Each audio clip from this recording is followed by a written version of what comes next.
Hi everyone, welcome you all to the session on sustainable living, the challenges.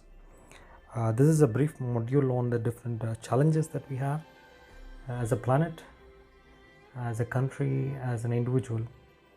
And I've grouped in a couple of the key issues that we have currently, and to give you a better understanding of the kind of issues that we face, or the key challenges that we have. I've been able to provide some details on the key challenges that we have. So I plan to transfer this knowledge, which I've gained over the last 18 years or so, to the rest of the people and see if that makes an impact to an individual, to a country, to a planet, so that we all have a very sustainable kind of living. I also wanted to add a disclaimer that all the points that's in this module is all based on my views and opinions. So let's move on to the agenda.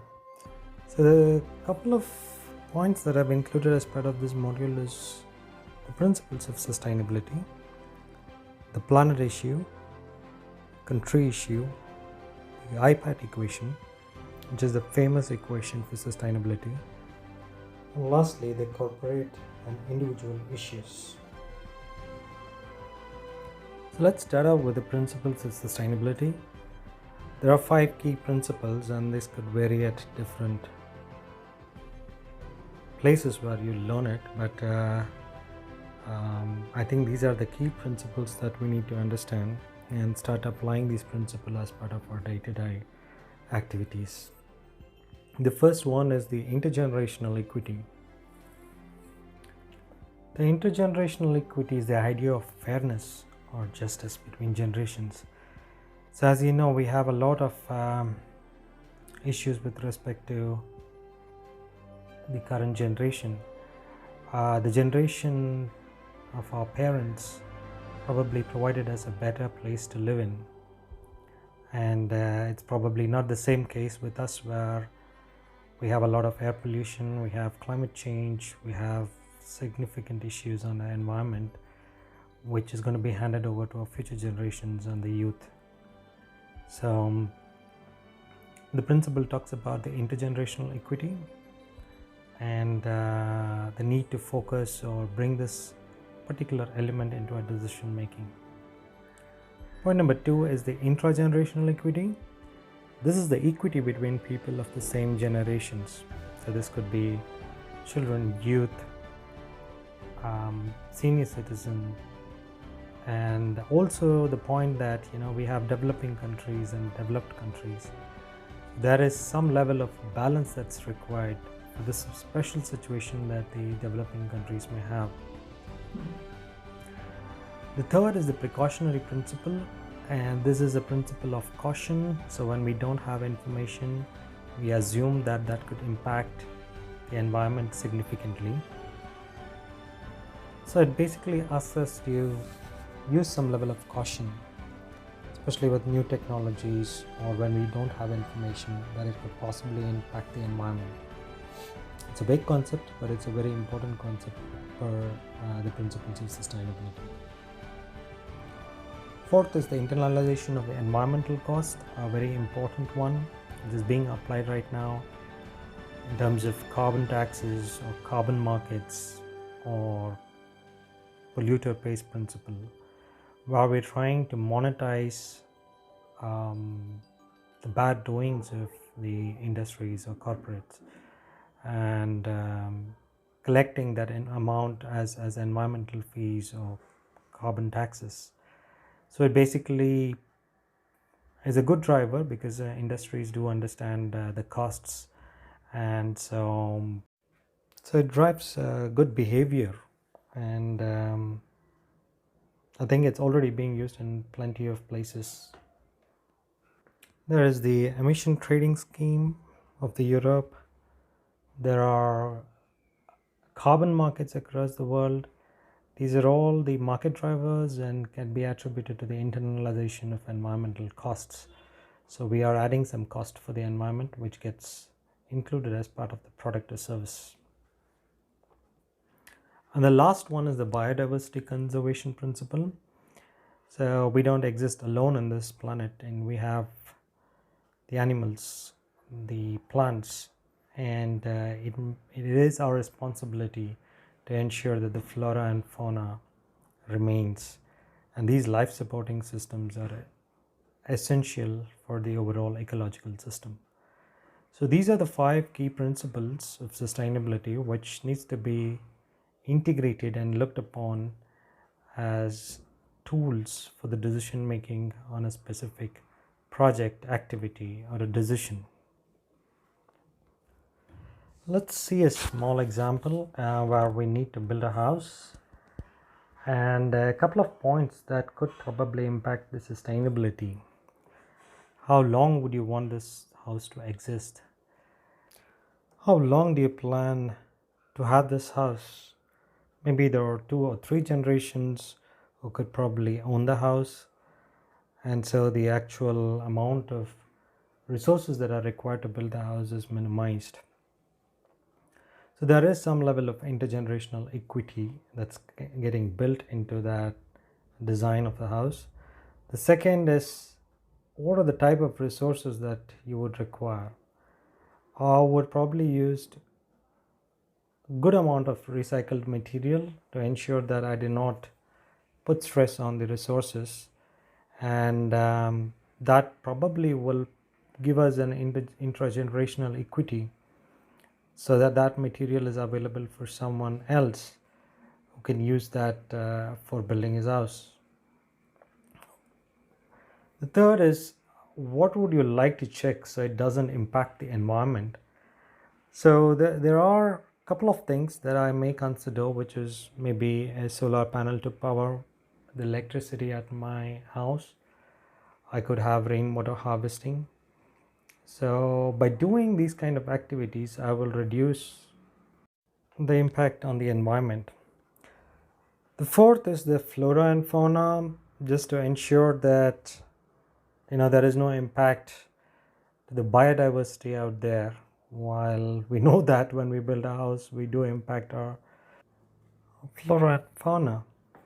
So I think this point is connected to another slide, which I will probably bring up. But the last point is the internalization of environmental cost, which is probably done legally. Once you buy a solar panel, you are adding additional cost, but by doing that, you will also consume less of coal-based power generation or some other not so clean energy, and so you are actually doing the internalization of the environmental cost. You also may be paying as part of the legal body as tax or levies. So that's another way in which how the principles of sustainability be applied. As you all know that the greenhouse gas is one of the major issues that we currently have. We do have waste and water related issues. Maybe we will talk about that as well. But I think the key is the greenhouse gas issue. I wanted to review with you the case which is already existent in our solar system, and it also happens to be our neighbor, and this is actually more of a living example that we can learn from. As you can see in the solar system, that we have Mercury first, and then the Venus, then the third is our planet. Now the Venus is also called our sister planet because they are more or less the same in size and structure. Now the Venus temperature is about 465 or 470 degrees Celsius, or about 880 Fahrenheit, whereas the Mercury, the temperature is 800 Fahrenheit, or about 430 degrees Celsius. Now Mercury is closer to Sun, and how does the temperature in Venus be higher than that of Mercury? So the answer is the carbon dioxide, and that's the key reason why the Venus temperature is higher. than that of Mercury. Now, we may or may not have a situation like that in Earth. There are a lot of debates whether that is possible or not. But this is an example that we probably need to learn from, how the CO2 increase had actually resulted in higher temperatures. Okay, so now what you can see on the screen is a picture of Sun and a picture of Venus. And the red portion is basically the atmosphere surrounding Venus. And as you can see, the sun rays from the sun reaches planet Venus, and then it gets reflected back. Some of it is absorbed by the planet and some is reflected back. Now, there are carbon dioxide in planet Venus, and these heat basically gets trapped into the atmosphere. And what it does, it increases the temperature of the planet, and once it increases the temperature, as you know, it increases evaporation as well. So the water vapor as well is moved into the atmosphere. Now, since the water vapor is moved into the atmosphere, this will again increase the temperature, because again water vapor tends to trap the heat. Now, temperature goes up, CO2 goes up, water vapor goes up, and temperature goes up again, and the CO2 goes up, which is trapped in the planet, and that comes out of the planet, and the temperature goes up, and this process goes on and on, which we also term it as a runaway greenhouse gas effect. So this particular situation has increased the temperature of Venus quite significantly. Now, we all know that the planet Earth also has a similar kind of issue. Not sure how big the issue is, but we definitely have an issue with CO2, where I think the 400 ppm of CO2 is actually there in the atmosphere right now, and the temperatures also are on the rise. It's not that we are going to become a Venus, but it is something which is a learning for us, and that needs to be applied in our day-to-day life.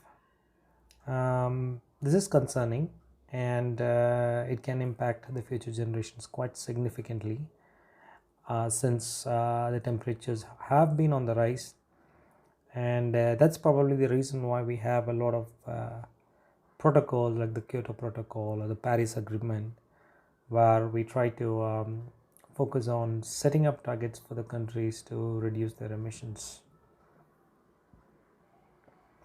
So there are science-based targets which is aggressively asking you to reduce the emissions, and companies are having some targets like the carbon neutral targets, trying to achieve the carbon neutrality by maybe 2030, 2040, 2050.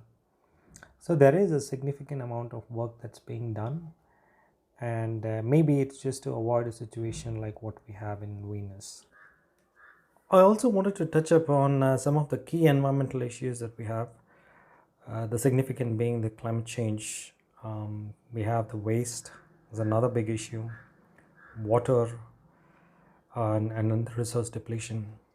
I think most of us are aware about the climate change, and the main problem is that the CO2 in the planet is actually going up, and we don't want the temperature to go up and create something which will increase the temperature, make a little difficult for the living organisms to live, and also maybe have a situation where we have a runaway greenhouse effect in planet Earth. So that's the key issue with climate change. The second is on the waste, which is another environmental issue, and hazardous waste is one of them. The non-hazardous waste is another one. Waste landing up in the landfills, where it's just stored in a place, and that place becomes of not much use, and it also becomes very difficult for us to remediate that kind of land. So waste is very important because as you can see that the whole concept of circular economy, which is on the trend upwards now, is based on the concept that there's no waste. As you can see, there's no waste in the nature, and so we want to mimic nature and try to ensure that all the waste is basically a raw material to some industry. So that way we create a loop and ensure there is no waste in the whole process. The third is the water, which is another significant one. We have places where water is at very minimum, and those are also termed as high water stress areas or extremely water stressed areas, where there is less water, and we also expect that the water availability furthermore reduces. So that's another significant issue, and that is the resource depletion. So we are consuming resources at very high rates. There are factories and industries which are producing more, and in the process also consuming more raw materials or resources. And at this rate, it's quite possible that the future generation may not have much of resource.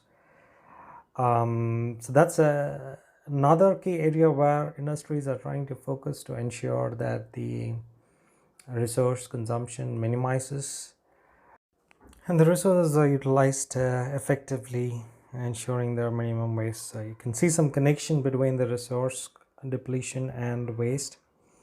And of course, if you are unable to utilize your resource properly, there is a possibility of a recycle or a waste generation. So these are the key issues. We have a lot of other environmental issues as well, which can be covered in the future modules.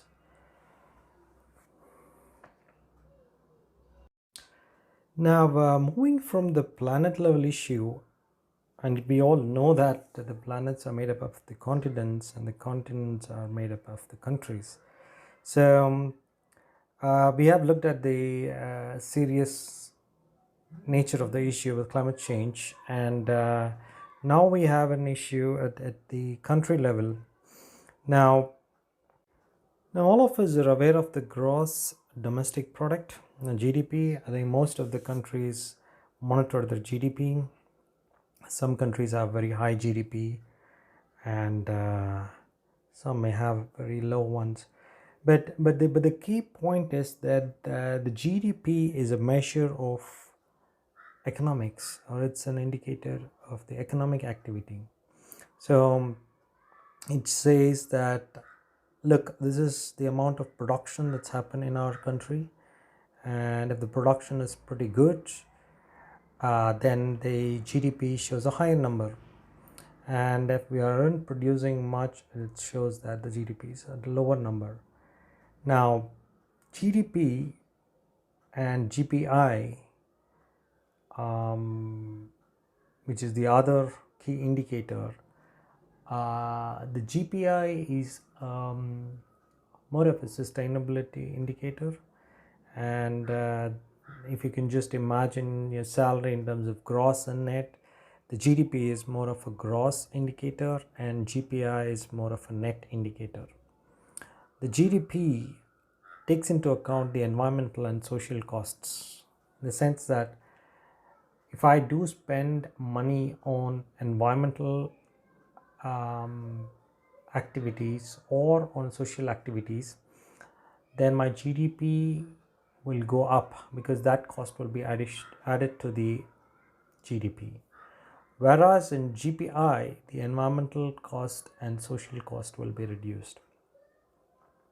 Now just imagine this: I set up a factory and I produce a lot of products in it.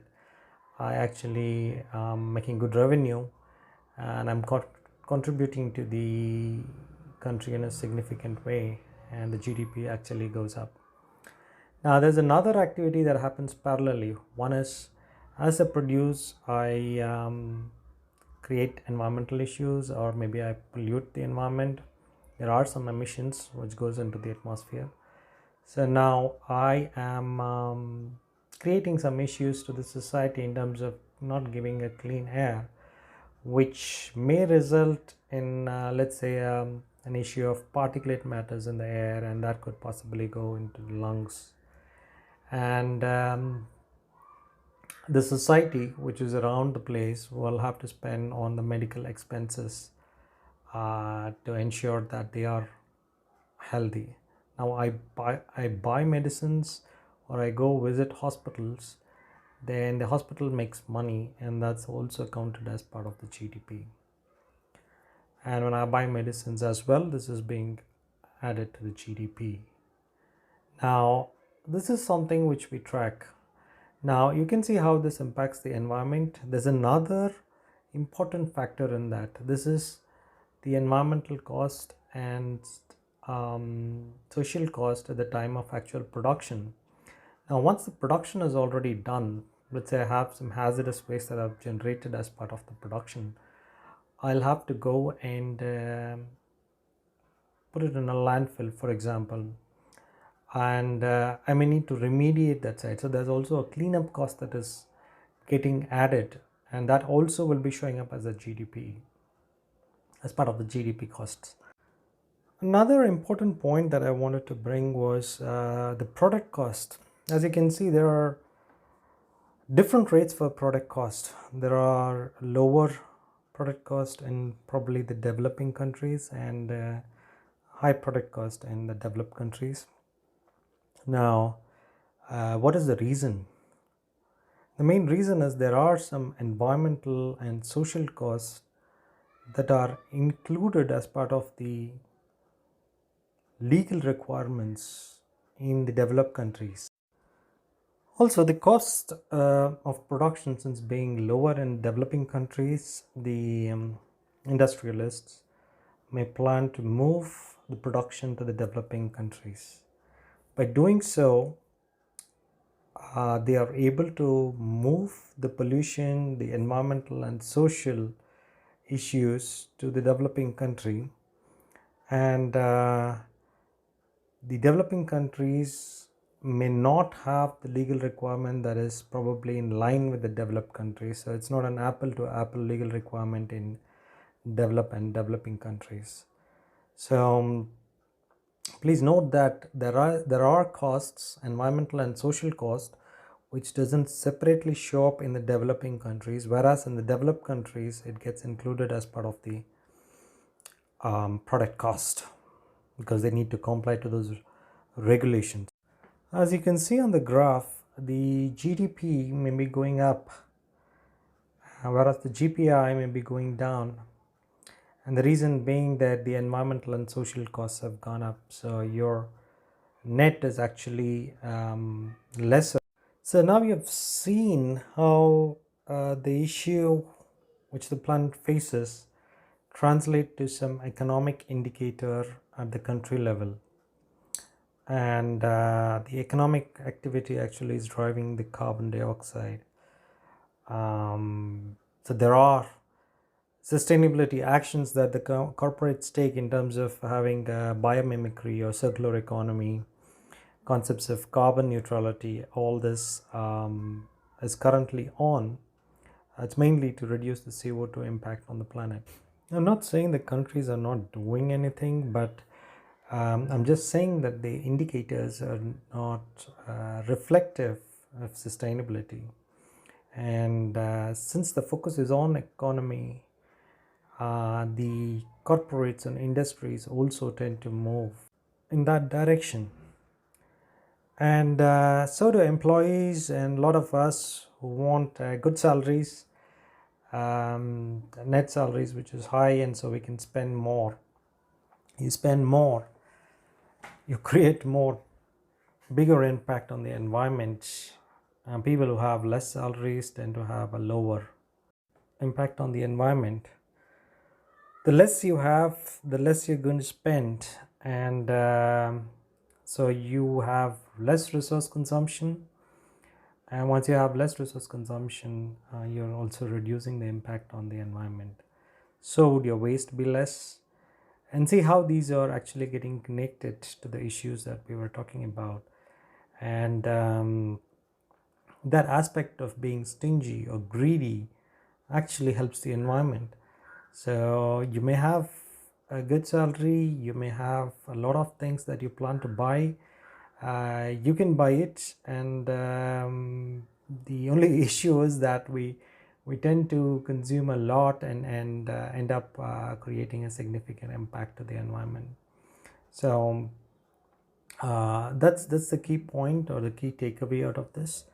And I will get into the key point, which is on the IPAT equation, and that probably will help us summarize the whole concept and how this is impacting the environment.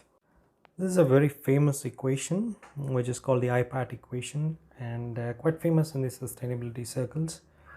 And I basically means the environmental impact, P is the population, and A is the affluent or consumption, and T is the technology.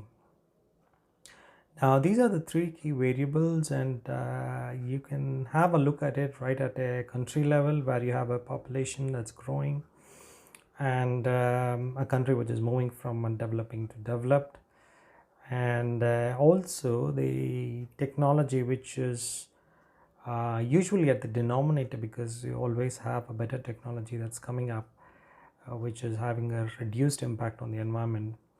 But as you can see on each of these factors, let's say if the population goes up, the demand or the needs of each person goes up, in which case the impact also goes up. Point 2 is the affluence pattern, which is basically consumption. A good indicator would be the GDP per capita, where it shows the lifestyle of people who are living in that specific country. And higher the GDP per capita, the amount of spend is more and amount of consumption is more. So another maybe good example is developing countries, where the affluence is less. Maybe there are 4 or 5 people staying in a house, the total energy consumption drops. The use of public transport is another example. I think we see a lot of cars being used in the developed countries, whereas in the developing countries we see more of the public transport like buses and trains being used. Now, all I wanted everyone is basically to understand the concept of how the GDP is measured, and then how the corporates tend to focus on revenues, and how the employees or even people start looking at what best I have, how big a car I have, or how big a house I have, and in the process you can see how the affluence goes up. Probably you have a big house, but you have a better energy system like a solar panels or so. So you are some way impacting the environmental impact through those processes. It's not that don't build big houses, but have this concept which talks about the affluence and technology, how these two actually impact the environmental impact. Population is not something that we can look at, but it's something which you can consider having lesser children. So it's actually totally your decision, but you can see how these things actually impact the total environmental impact. That's the key takeaway. So this equation was developed by Chertoff in 2000. I had a reference to him, so I was able to provide this reference. But yeah, the key points is that the IPAT equation, which is probably something that needs to be remembered, plus the sustainability principles, as I said, intergenerational equity, intragenerational equity, precautionary principles, biodiversity conservation, and internalization of the environmental costs. These are the key points that needs to be considered in your decision making in day-to-day activities, which will enable us to have a better environment and a better planet and a better future for the future generations as well.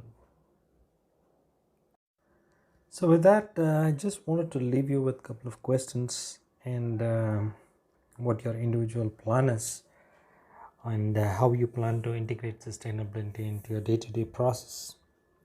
I want to leave you with a couple of questions.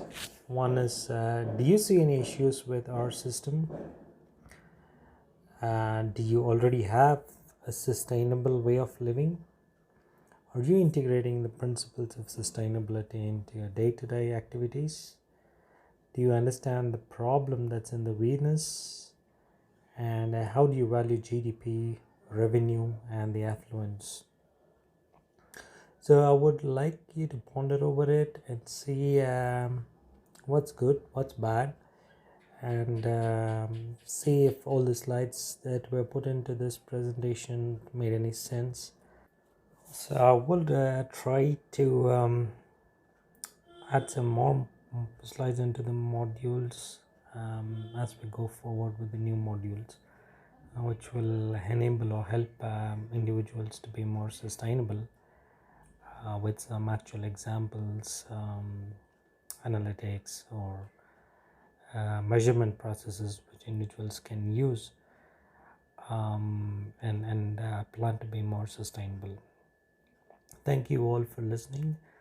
Hope a wonderful day or night ahead. Thanks for your time.